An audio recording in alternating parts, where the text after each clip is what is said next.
Hola, ¿qué tal? Muy buenos días, tardes o noches, espero que estén muy bien. El día de hoy vamos a hablar sobre una patología muy común en los hombres que es la prostatitis, es decir, la inflamación de la próstata. Ya tenemos un video hablando sobre la hiperplasia prostática benigna, que también es el tumor benigno más común en los hombres, y los invito a verlo. Les dejaré por aquí la tarjetita.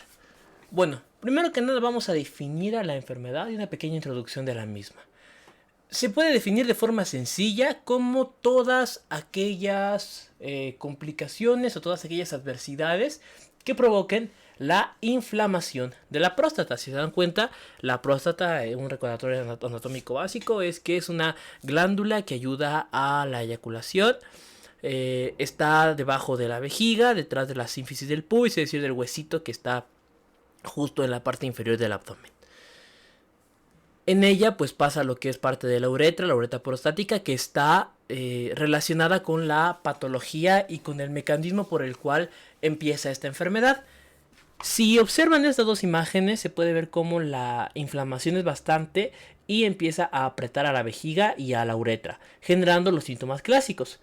Ahora, la prostatitis se define en cuatro, o tiene cuatro clasificaciones: la aguda bacteriana, la crónica bacteriana, el síndrome de dolor pélvico o prostatitis crónica y la prostatitis asintomática. Cada una tiene su manejo y su tratamiento que vamos a ver más adelante. Ahora, la epidemiología de la enfermedad es bastante curiosa porque tiene una relación bimodal. Entre los 10 y los 30 años se relaciona mucho con, o sea, 10 años, la segunda década de la vida y la tercera década de la vida, de la cuarta década de la vida, perdón, se relaciona sobre todo con el factor de las infecciones de transmisión sexual y algunas prácticas de riesgo. Ahorita vamos a hablar un poquito sobre esas prácticas. Sobre los 50 años también hay un pico de prostatitis relacionado con la disminución del sistema inmune, alteraciones como la diabetes, hipertensión, etcétera, que empieza a generar más bacterias, por ejemplo, más proliferación y otros sucesos como la hiperplasia prostática. Ahora, ¿cuáles son los factores de riesgo para desarrollar prostatitis? Bueno, hay varios, pero uno obviamente es el estilo de vida, personas con obesidad, con factores cardiovasculares, mala alimentación, alteraciones de la microbiota, etcétera, tienen mayor probabilidad de sufrir alguna alteración. También a quienes tengan prácticas de riesgo como sexo sin protección y sexo anal también lleva a generar mayor probabilidad de desarrollar bacterias en esta porción. Así como distintos procesos tales como alguna biopsia o alguna introducción de alguna aguja o algo que tenga que ver con un proceso de investigación en la próstata puede llegar a provocar una infección en la misma. ¿Qué provoca? Provoca LUTS. LUTS es el acrónimo en inglés para decir síntomas del tracto urinario bajo, ¿no? Lower Urinary Tract Symptoms. O sea, es lo que quiere decir LUTS. Serían síntomas del tracto urinario bajo, las molestias al orinar. Ahora, esta categorización que les mencionaba se las voy a explicar a continuación. Me gustó mucho esta imagen porque lo describe a la perfección, ¿ok? Primero que nada es una categorización de la NI, que bueno, básicamente NI es como este organismo que nos ayuda a tener este proceso bien identificado. La categoría, el NI lo define en cuatro categorías, ¿no? Lo que veíamos: aguda bacteriana, crónica o síndrome de dolor pélvico y asintomática. La categoría 1 es la infección aguda, ¿ok? La prostatitis aguda bacteriana. La evaluación para esta afección es por un uroanálisis. Incluso se ha visto un cultivo de semen, por ejemplo, o la misma clínica. O sea, paciente que llega al hospital o a la consulta y tiene síntomas agudos de mialgia, fiebre, malestar general, un inicio rápido, todo lo que es bacteriano. El tratamiento pues son los antibióticos, sobre todo cuando hacemos un antibiograma haciendo un cultivo, pues damos el antibiótico específico. La categoría número 2 es la recidivante, recurrente o prostatitis crónica bacteriana. Esta es menos del 10%, o sea, no es tanta la prevalencia, es menos del 10%. Esta casi nunca es una complicación de la anterior, pero en muchas ocasiones es porque no se trató correctamente esta y evoluciona a esta prostatitis crónica. Realmente esto es porque el dolor se hace constante, se hace como un crescendo, ¿no? Que se le llama, es decir, creciente, y por lo tanto empieza a afectar. Hay una prueba que es un masaje, literalmente un masaje a la próstata, como el tacto rectal, y se evalúa primero las secreciones antes del masaje y post masaje. Es la prueba de los 4 vasos. Cuando aunque esta tiene muy buena sensibilidad, cerca del 91%, es compleja de realizar, por lo tanto se prefieren otro tipo de pruebas como un cultivo, por ejemplo. El tratamiento son igual antibióticos. Ahora, la categoría 3 se refiere a la prostatitis crónica en sí. Sin embargo, el otro nombre con el que se le conoce a la prostatitis crónica es el síndrome de dolor pélvico crónico. ¿Ok? Este síndrome de dolor pélvico crónico se divide en 2 categorías, 3A y 3B, sobre todo cuando queremos buscar el factor inflamatorio. Aquí lo que ocurre es que la zona de la pelvis está inflamada, o sea, la próstata está generando factores de inflamación, es decir, la misma próstata está secretando muchas células que empiezan a generar más y más inflamación. Ahora, esto se divide en 2 categorías, 3A y 3B. ¿Por qué? Porque 3A efectivamente lo observamos con la presencia de células inflamatorias en las secreciones prostáticas. Nosotros investigamos las secreciones y nos damos cuenta de que efectivamente hay células e infiltrado inflamatorio. Pero la categoría 3B lo que nos indica es que no hay células inflamatorias. Y de hecho se cree más que es como algo idiopático. O sea, no sabemos por qué es causado realmente porque no observamos algún factor inflamatorio. Se cree que puede ser autoinmune o por otras causas, pero bueno. Y la categoría 4 es la prostatitis o la prostatitis asintomática. En esta pues no se da un tratamiento a menos que cause algún problema con el antígeno prostático, que es también una de las pruebas que se pueden realizar, aunque realmente este es para evaluar como el progreso de la inflamación y el riesgo que llega a provocar por el cáncer, por ejemplo, el cáncer de próstata. Bueno, ¿cuál es la fisiopatología? Primero que nada, la infección bacteriana. El 80% de todas estas afecciones es por Escherichia coli, ¿ok? O sea, la más común del tracto urinario. ¿Pueden haber otras bacterias? Sí, Proteus, puede existir Klebsiella, puede existir incluso gonorrea, clamidia, también Staphylococcus aureus, hongos, incluso puede llegar a haber virus, sobre todo en el caso de la inmunodepresión. Por ello les puse aquí como un pequeño asterisco de la inmunodepresión. Ahora, ¿cuál es la fisiopatología como tal? Bueno, hay una estructura que se llama verumontanum, que es una porción de la uretra donde pasa o donde hay un desemboque de la uretra sobre la próstata. Este verumontanum está bastante expuesto a cualquier infección que quiera estar en esta porción. ¿Por qué? Bueno, lo que ocurre es que imagínense que es una infección de transmisión sexual y obviamente hay cualquier práctica de riesgo que el paciente está teniendo. Entonces lo que ocurre es que durante la eyaculación, el punto clímax de la erección, pues ocurre la eyaculación, ¿no? Que es la liberación del semen. En esta liberación del semen es justamente donde estos conductos están susceptibles a que los organismos puedan entrar. Es como que si abres una puerta y justo en ese momento que abres la puerta estás súper susceptible porque afuera hay muchos ladrones. Solo sales por 5 segundos, ¿no? Por ejemplo. Pero en esos 5 segundos que saliste se puede meter cualquier otro. Si todo está bien, si no hay ninguna afección o o sea, si estás protegido, digamos, si tienes una barda, que sería el condón, pues no hay ningún problema. Pero si no la tienes, entra muy fácilmente cualquier agente patógeno, cualquier ladrón.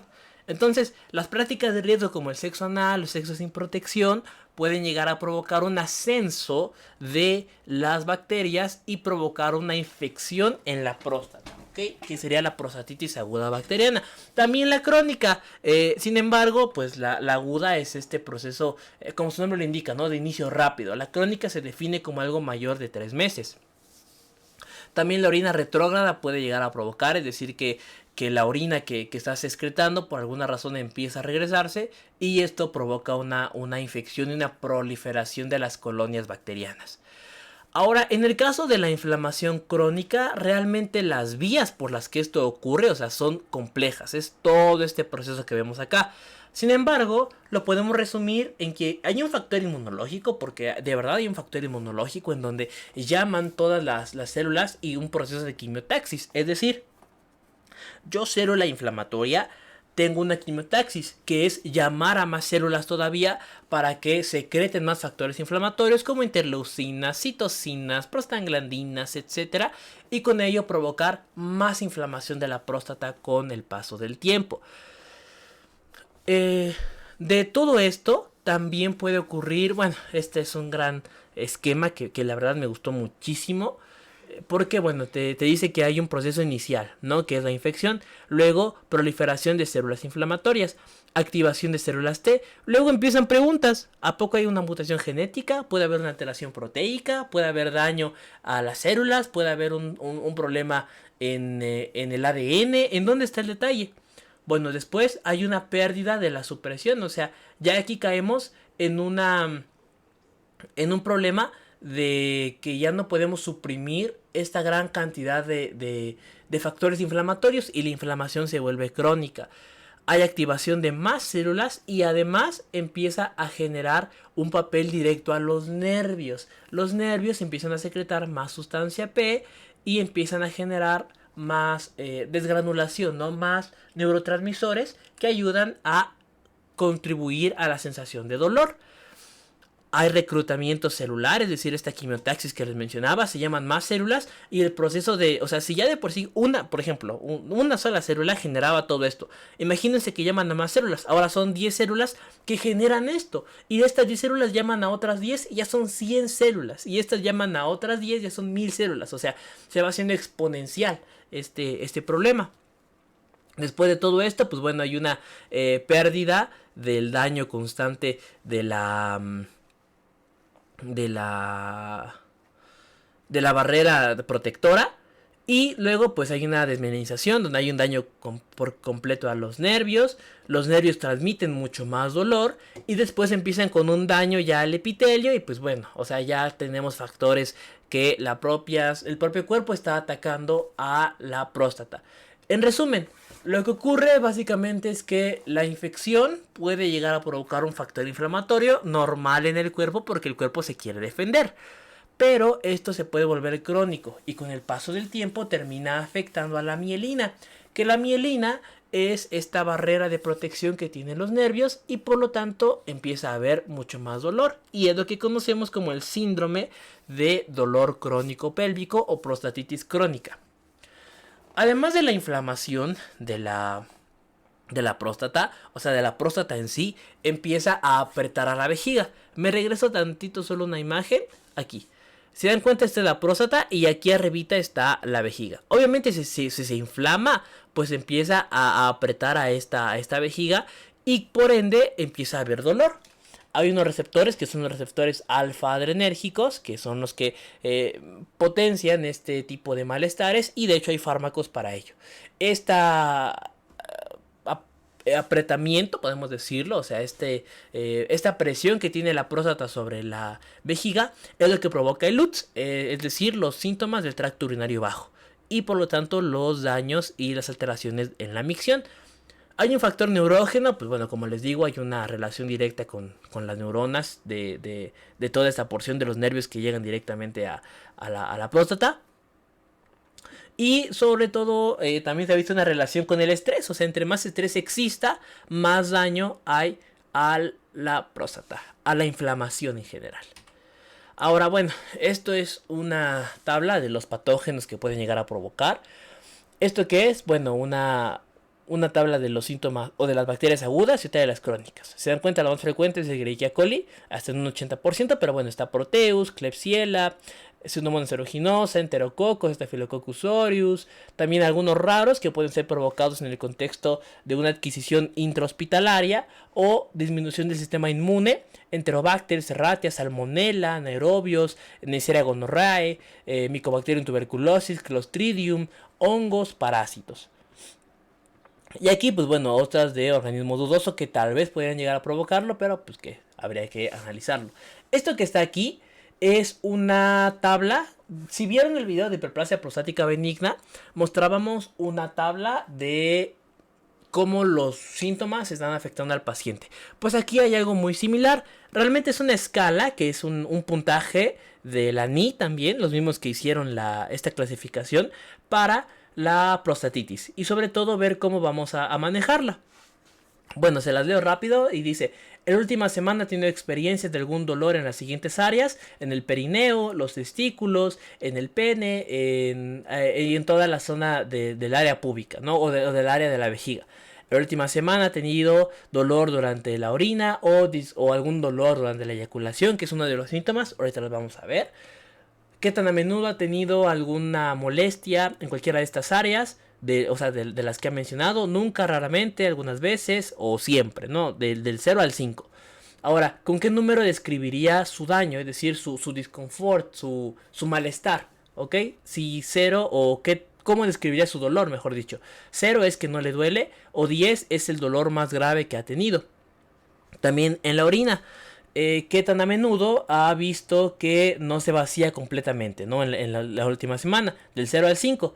Que el 0 es pues nunca, o sea, siempre se vacía por completa. Y el 5 siempre tengo la sensación de que no se vacía por completa. La otra es que tan a menudo, pues bueno, ha tenido que volver a orinar después de 2 horas. Pues del 0 es nunca y del 5 es siempre. Siempre estoy a cada ratito orinando. El impacto de los síntomas. Que tan a menudo ha hecho que usualmente no tenga como mucha forma de hacer sus... O sea, ¿cómo interfiere ya en su estilo de vida? Nunca o mucho. ¿Qué tanto piensa acerca de sus síntomas en la última semana? O sea, ¿qué tanto le está afectando? Nunca o mucho. Y la calidad de vida. Si tuviera que vivir siempre con estos síntomas, pues ¿cómo lo pasaría? Normal, o sea, sin problema, porque realmente mis síntomas no son graves, o terrible, porque ya mis síntomas son espantosos, ¿no? Y al final de cuentas tenemos el puntaje. Se dan cuenta, 1A podría ser que todos sí, 4. Más otros todos sí, 2, ¿no? Ya llevamos 6. Luego el puntaje aquí siempre 5. 6 más 5, 11. Y el 4, 10. O sea, es el 8 le pongamos. Es de los dolores más feos que ha tenido. Ya lo sumamos y lo vamos poniendo acá. Y eso sería como una clasificación o una idea. Esto podría llegar a tardar mucho y realmente podría responderse solo cuando aplicamos una buena historia clínica. Una anamnesis en general correcta, ¿no? Solamente les dejo este scoring porque es importante de entenderlo y de conocerlo sobre todo. Ahora, ¿cuáles son los síntomas? Bueno, tenemos que entender que, por ejemplo, para una bacteriemia, es decir, una afección por bacterias, una prostatitis aguda bacteriana, tenemos síntomas agudos. Estos síntomas agudos son fiebre, malestar general, dolor del cuerpo, dolor de la zona, etcétera, ¿no? O sea, es una infección súbita.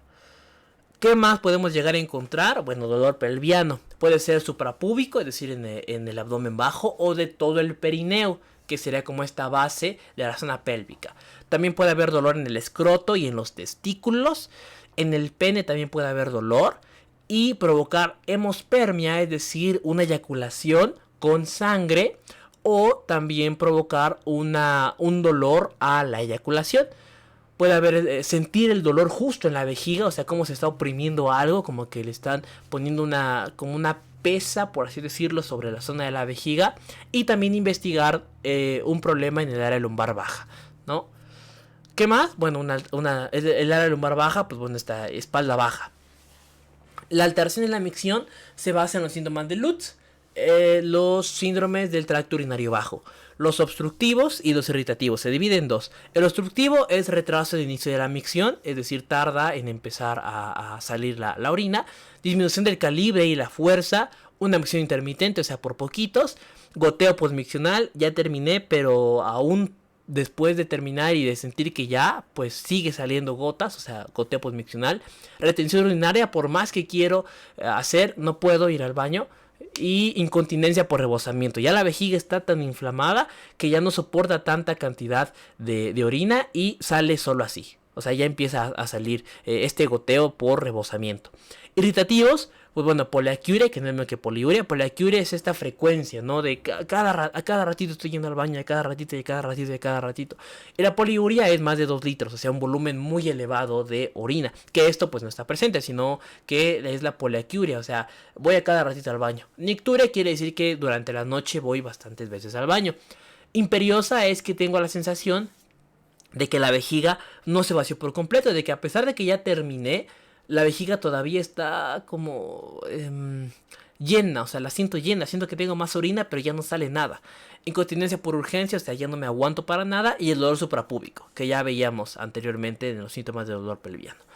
Ahora, cuando es un fenómeno agudo, hay que investigar las complicaciones infecciosas, ¿ok? Como que, como un absceso, o sea, que ya la próstata esté tan llena de bacterias que provoque un absceso e incluso pus. Ahora, bueno, esto es lo que les decía, ¿no? Del scoring que estábamos viendo. Es parte del diagnóstico. Ahora, los estudios de diagnóstico. Primero, una anamnesis correcta, o sea, una historia clínica adecuada, antecedentes buenos, o sea, descartar cualquier otra enfermedad.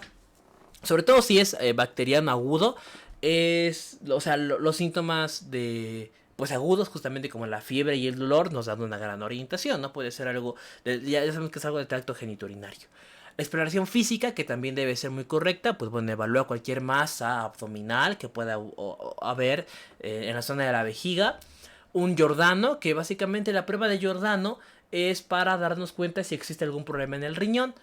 Giordano es una prueba en la que la mano izquierda se pone sobre la zona lumbar, la zona del riñón, y con la derecha se golpea así como un puño, obviamente despacito. No vas a, si golpeas muy duro siempre vas a tener Giordano positivo. Aquí la clave es golpear pues normal para ver si existe algún dolor. Y bueno, esta es parte de la exploración física. El tacto rectal es muy importante, sobre todo para ver el tamaño, forma, consistencia, etcétera, de la próstata, que pues obviamente va a estar inflamada en todos los casos de prostatitis. Ese es el término, ¿no? Itis, pues una inflamación. Ahora, ¿cuáles son los apoyos del diagnóstico? Pues primero que nada, este scoring, ¿no? O sea, qué tanto están afectando sus síntomas. Después, bueno, el uroanálisis, este es clave, porque este nos está dando la bacteria específica que puede llegar a existir. La prueba de los 4 vasos, que les digo que a pesar de que tienen muy buena sensibilidad, realmente es compleja de hacer porque implica un masaje literal a la próstata. Lo que buscamos es células o cualquier infiltración que nos pueda dar una idea de que existe algo bacteriano.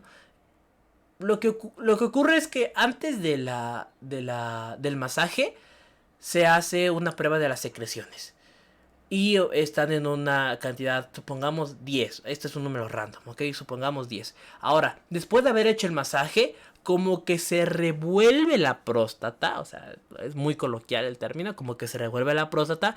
Y ahora hacemos un análisis de las secreciones y observamos, por ejemplo, 25. O sea, de 10 a 25 nos damos cuenta de que efectivamente hay algo que está ahí afectando. Sobre todo para la prostatitis crónica.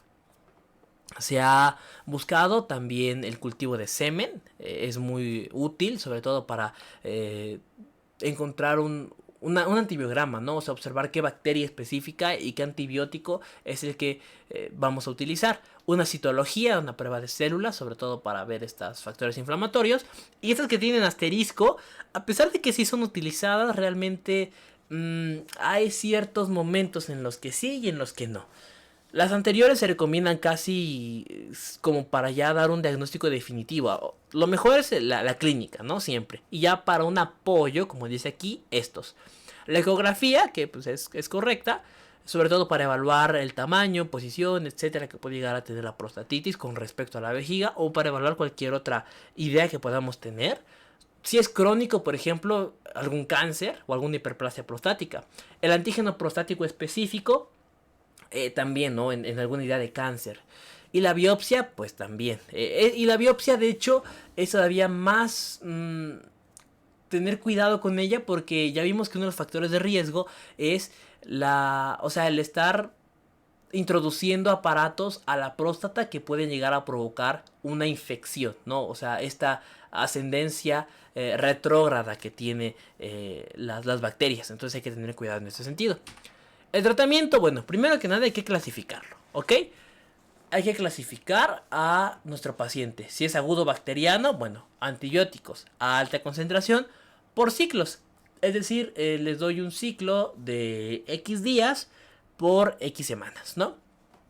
Ahora, estos ciclos deben tener cultivos de revisión. ¿Qué quiere decir esto? Que voy a estar viendo, después de terminar mi ciclo de 4 a 12 semanas de antibióticos, una semana después evalúo con un cultivo qué onda, ¿no? O sea, cuál es la cantidad de bacterias. Luego, 4 semanas después, esto es lo que se recomienda, ¿no? Y de ahí cada 3 meses durante un año. Esto nos lleva al 50 o 60% de eliminación para siempre y un control correcto de la prostatitis. ¿Cuáles son los medicamentos recomendados? Fluoroquinolonas y el trimetoprim con sulfametoxazol. Ahora, si por alguna razón existiera un absceso, porque ya la prostatitis bacteriana se hizo grave, se complicó mucho por X o Y factor, como que, no sé, es diabético, es hipertenso, tiene una alteración autoinmune, cáncer, o sea, no sé, cualquier cosa, o es súper resistente, se tiene que drenar ese absceso. Ahora, el síndrome doloroso pelviano, que aquí podríamos incluir a la prostatitis crónica bacteriana, que de hecho forma parte de hasta el 14% de este síndrome doloroso. Se trata obviamente primero con el cultivo correcto y 2 con levofloxacino, que es parte de estos medicamentos que veíamos anteriormente. Ahora, para esta parte del dolor crónico inflamatorio y no inflamatorio que contribuye al 86% de todo el síndrome doloroso, se recomienda, por ejemplo, antibióticos empíricos como las fluoroquinolonas. Esto pues decir, bueno, no sé qué tiene específicamente, sé que está inflamado, pero como de manera empírica puedo darle antibióticos. Ahora, ¿qué otros medicamentos se recomiendan ya para la inflamación como tal?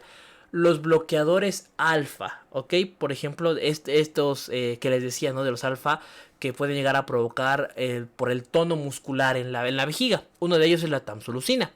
AINES también, sobre todo, aquí hay que evaluar mucho, ¿no? El riesgo cardiovascular, etcétera, gastrointestinal. Pues bueno, observar si observamos algún AINE específico o algún selectivo de COX-2. Aquí ya sería parte de la historia clínica.